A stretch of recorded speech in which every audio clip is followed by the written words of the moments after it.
Në kohën që kryeministri Edi Rama ju bashkua mbledhjes së parë të Bordit të Paqes në drejtimin e presidentit të Shteteve të Bashkuara të Amerikës Donald Trump, ku vendi ishte mbledhur në seancën plenare dhe Tauland Balla nuk e humbi rastin për të thumbuar demokratët përballë.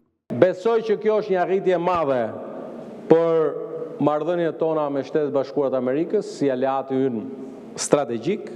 Duke e cilësuar si moment historik për Shqipërinë në arenën ndërkombëtare, kreu i grupit parlamentar të Partisë Socialiste theksoi se pjesëmarrja e Shqipërisë nuk do të ketë kosto financiare, por vendi do të kontribuojë në vendosjen e urave të dialogut. Për shkak të një roli të ri që ka marrë Shqipëria, kolegu në krahun e demokratëve i replikonte nga vendi. Shqyr ne që ju kemi e shkreta Shqipëri që ju ka.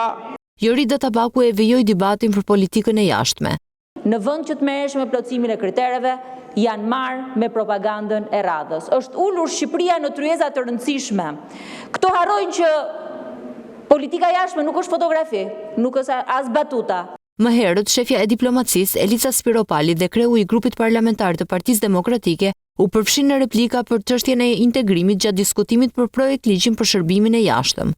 Shërbimin e jashtëm e keni mbushur dhe keni kthyer si stre pensionimi për ish deputetët e Partisë Socialiste.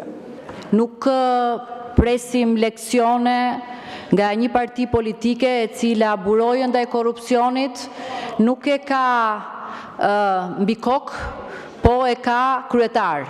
Draft rezoluta e Parlamentit Evropian për Shqipërinë po ashtu u shndërrua në një temë debati, ku palët shfaqen lexime të ndryshme. Është përsëri më i miri ndër shumë vite.